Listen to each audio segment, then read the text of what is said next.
दोस्तों, एक पंडित ने कैसे अपने मृत्यु के बारे में 6 महीने पहले ही जान लिया था, और यही नहीं, साथ ही साथ उसके मित्रों का भी मृत्यु के बारे में जान लिया है कि कब और कैसे उसके दोस्त की मृत्यु होगी, और मृत्यु भी उसे पंडित के ही वजह से उसके दोस्त की मृत्यु होगी।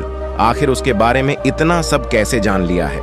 क्या वह पंडित इतना ज्ञानी था कि किसी भी व्यक्ति का मृत्यु कब होगा और कैसे होगा जान सके? दोस्तों, हम लोग अक्सर जानते हैं कि पंडित ज्ञानी होता है, लेकिन एक पंडित उतना भी ज्ञानी कैसे हो सकता है कि वह भविष्य के बारे में आसानी से जान सके, आसानी से किसी की मृत्यु के बारे में ही जान सकते हैं?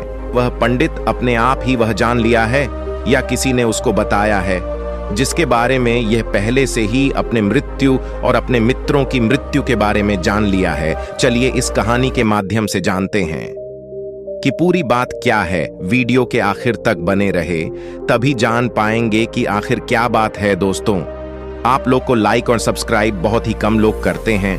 इस मेहनत को देखते हुए एक लाइक और सब्सक्राइब कर दीजिए, ताकि मैं आपके लिए मेन दूसरा वीडियो बना पाऊं, क्योंकि YouTube वीडियो में, खास करके स्टोरी के वीडियो में बहुत ही ज्यादा मेहनत लगती है। तो आपकी एक लाइक और एक सब्सक्राइब से मुझे भी मोटिवेशन मिलता है, तो सब्सक्राइब कर दीजिए दोस्तों। इसलिए कह रहा हूं क्योंकि लाइक और सब्सक्राइब बहुत ही काम लोग करते हैं। चले इस वीडियो को स्टार्ट करते हैं। एक गांव में एक बहुत ही ज्ञानी पंडित रहता था। एक दिन वह अपने बचपन के दोस्त से मिलने के लिए दूसरे गांव में जा रहा था। उसका वह दोस्त बचपन से ही गूंगा और एक पैर से अपाहिज था। उस पंडित के गांव से उसके दोस्त का घर काफी दूर था। वहां जाने के लिए बीच बीच में कई सारे छोटे छोटे गांव पड़ते थे। पंडित रास्ते में अपनी धुन में चला जा रहा था। चलते चलते उसकी मुलाकात एक व्यक्ति से होती है। वह भी पंडित के साथ चलने लगता है। उसे आदमी को देखकर पंडित बहुत खुश हो जाता है। उसने सोचा, चलो अच्छा हुआ, साथ साथ चलने से उसका सफर आसानी से कट जाएगा। बात की शुरुआत करने के लिए उसे पंडित ने उसे व्यक्ति से उसका नाम पूछा, तो उसने अपना नाम धर्मराज बताया। पंडित को यह नाम कुछ अजीब सा लगा, लेकिन उसने नाम के विषय में कुछ और पूछना उचित नहीं समझ। दोनों धीरे धीरे साथ में चल रहे थे। तभी रास्ते में एक गांव आता है। गांव का प्रवेश द्वार आते ही धर्मराज ने पंडित से कहा, तुम आगे चलो, मुझे इस गांव में काम है, मैं तुमसे आगे मिलता हूं। पंडित ने कहा, ठीक है। वह आगे रास्ते में चल देता है। कुछ देर बाद उसे गांव में खबर फैली कि एक व्यक्ति को सैंड ने अपनी सिंह में फंसाकर मार दिया है। जैसे ही सैंड ने उसे व्यक्ति को मारा, ठीक कुछ ही देर में धर्मराज पंडित के पास आ गया। फिर दोनों चलना शुरू कर देते हैं और चलते चलते एक दूसरे गांव के द्वार पर पहुंच जाते हैं। उसे गांव के बाहर एक बड़ा और विशाल मंदिर बना हुआ था। वहां पर आराम करने की सुविधा काफी बढ़िया लग रही थी। पंडित के दोस्त का घर अभी वहां से बहुत दूर था और रात भी होने वाली थी। तो पंडित धर्मराज से कहा, रात होने वाली है, पूरे दिन चलते चलते थक भी चुके हैं और भूख भी लग रही है, तो यहाँ पर भोजन करके यहीं पर हम विश्राम कर लेते हैं, फिर सुबह के समय आराम से आगे की यात्रा जारी करेंगे। धर्मराज ने कहा, ठीक है, मुझे इस गांव में किसी को कुछ जरूरी सामान देने जाना है, तुम भोजन करके आराम करो, मैं बाद में आकर भोजन कर लूंगा। इतना कहकर वह वहां से चला जाता है, लेकिन उसके जाते ही कुछ ही देर बाद धुआं उठता हुआ दिखाई देता है और देखते ही देखते पूरे गांव में आग लग जाती है।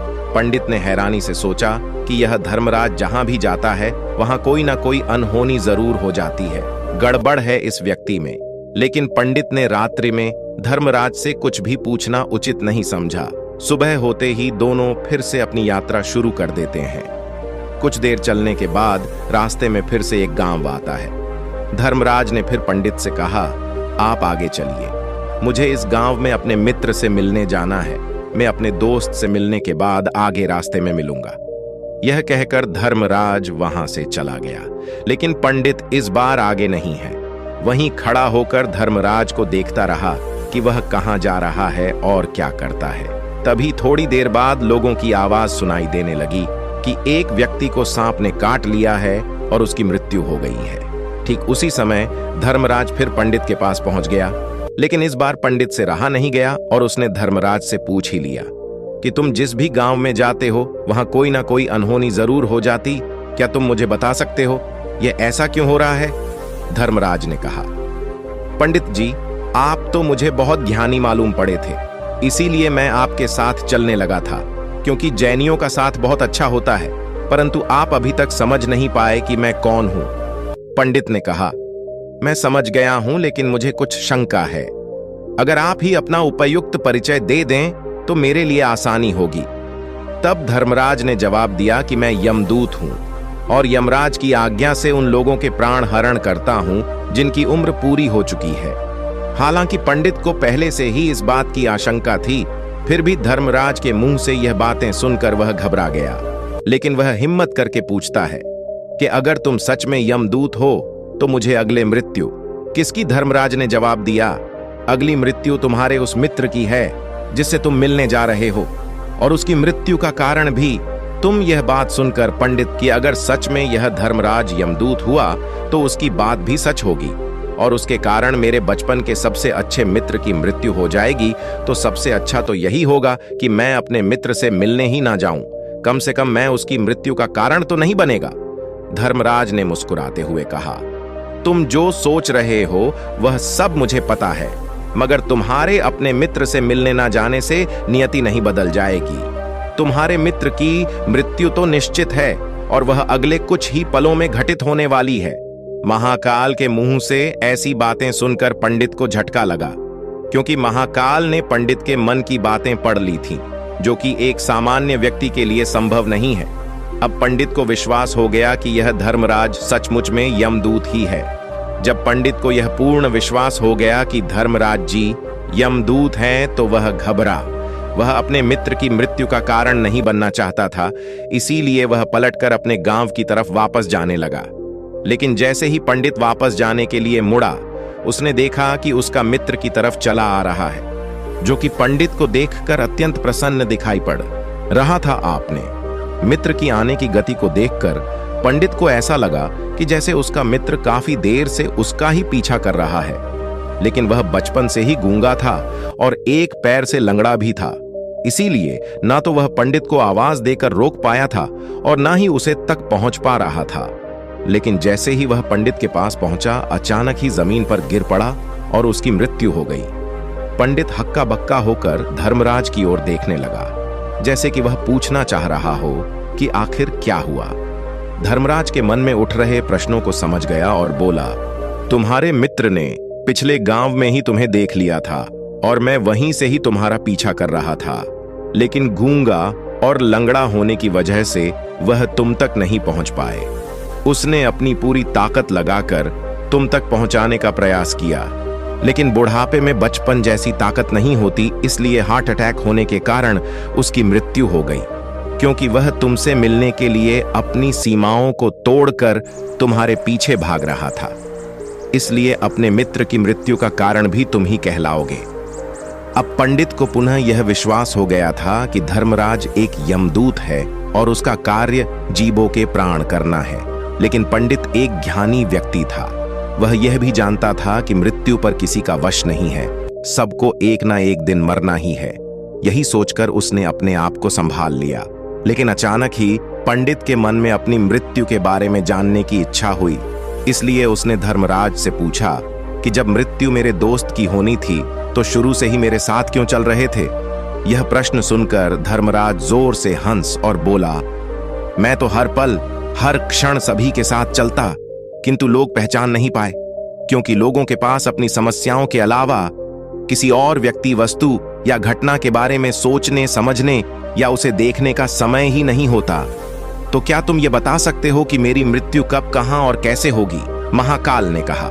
हालांकि किसी भी सामान्य जीव के लिए अपनी मृत्यु के बारे में जानना ठीक नहीं है, क्योंकि कोई भी जीव हो वह अपनी मृत्यु के बारे में जानकर बहुत दुखी हो जाता है। हालांकि तुम ज्ञानी व्यक्ति मालूम पड़ते हो और तुमने जिस तरीके से अपने मित्र की मृत्यु को सहन कर लिया है, उसे देखकर लगता है कि तुम अपनी मृत्यु के बारे में जानकर भी दुखी नहीं होंगे। तो तुम्हारी मृत्यु आज से ठीक 6 महीने बाद आज ही के दिन किसी दूसरे राज्य में फांसी लगने से होगी। और सबसे हैरानी की बात तो यह होगी कि तुम स्वयं ही खुशी से उसे फांसी को स्वीकार कर लोगे। इतना कहकर धर्मराज वहां से चला गया, क्योंकि अब धर्मराज के पास पंडित के पास चलते रहने का कोई कारण न था। इसके बाद पंडित ने अपने मित्र के शरीर का अंतिम संस्कार किया और यथाशक्ति उसके क्रियाकर्म करके अपने गांव वापस आ गया। लेकिन कोई व्यक्ति कितना भी ज्ञानी क्यों ना हो, अपनी मृत्यु के बारे में जानकर दुखी तो होता ही है, और मृत्यु से बचने का कोई ना कोई उपाय भी खोजना है।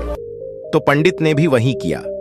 क्योंकि पंडित विद्वान था, इसलिए उसकी पहचान उसे राज्य के राजा तक थी। पंडित ने सोचा कि राजा के पास तो कई सारे ज्ञानी मंत्री हैं, वह मेरी मृत्यु से संबंधित समस्या का कोई ना कोई समाधान निकाल ही लेंगे।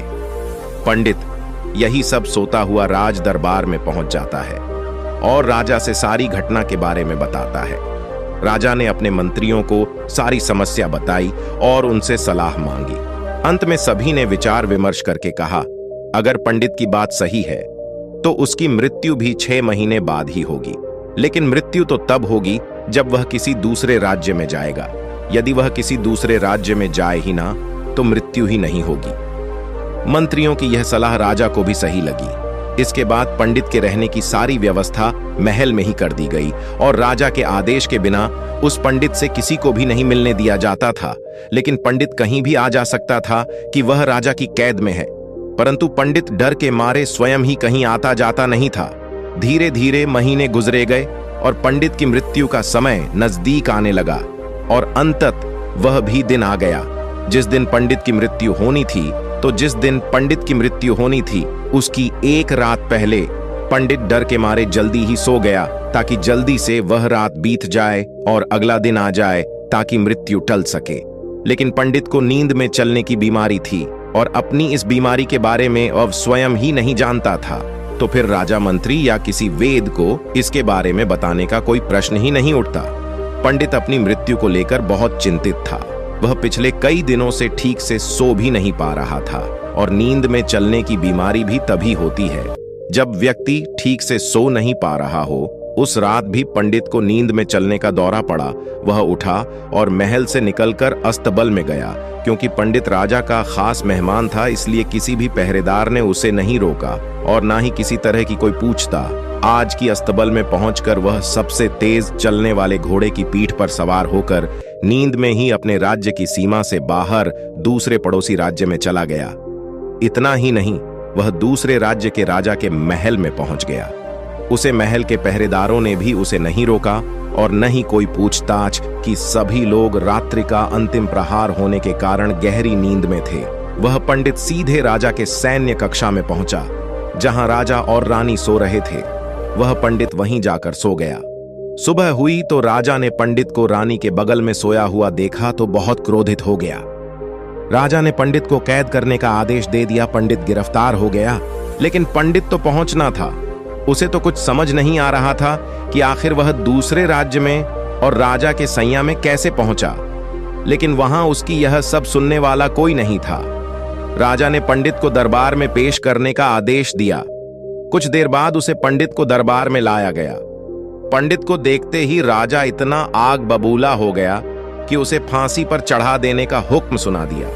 फांसी की सजा सुनकर पंडित काम किया, लेकिन फिर भी थोड़ी सी हिम्मत जताकर राजा से बोला, महाराज, मैं नहीं जानता कि मैं राजमहल तक कैसे पहुंचा। मैं यह भी नहीं जानता हूं कि आपका सैया कक्षा तक मैं कैसे आया और आपके महल के किसी पहरेदार या सैनिक ने मुझे रोक क्यों नहीं। लेकिन मैं इतना जरूर जानता हूं कि आज मेरी मृत्यु होनी थी और वह होनी भी जा रही है। राजा को यह बात थोड़ी अजीब लगी। उसने पंडित से पूछा, तुम्हें कैसे पता कि आज तुम्हारी मृत्यु होनी है? राजा के इस प्रश्न के जवाब में पंडित ने पिछले 6 महीने का सारा वाकया राजा को सुना दिया और बोला, महाराज, मेरा क्या, किसी भी सामान्य व्यक्ति में इतना साहस नहीं कि वह राजा के सैन्य कक्षा में राजा की उपस्थिति में रानी के साथ सो जाए। राजा को पंडित की बात में थोड़ा तर्क दिखाई पड़ा, परंतु उसने सोचा कि यह मृत्यु से बचने के लिए धर्मराज और उसके द्वारा अपनी मृत्यु की भविष्यवाणी की कहानी बन रहा है।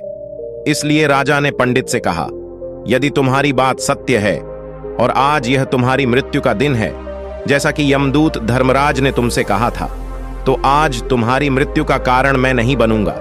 लेकिन यदि तुम्हारी बात झूठ ही निकली तो निश्चित ही आज तुम्हारी मृत्यु का दिन होगा, क्योंकि जिस राज्य से पंडित आया था उसे राज्य का राजा इस राजा का मित्र था। इसलिए राजा ने तुरंत अपने कुछ सैनिकों को पड़ोसी राजा के पास भेजकर पंडित की बात की, सत्यता का प्रमाण मांगा। भेजे गए सैनिक शाम तक लौटे और उन्होंने राजा को बताया कि महाराज पंडित जो कुछ भी कह रहा है वो सत्य है।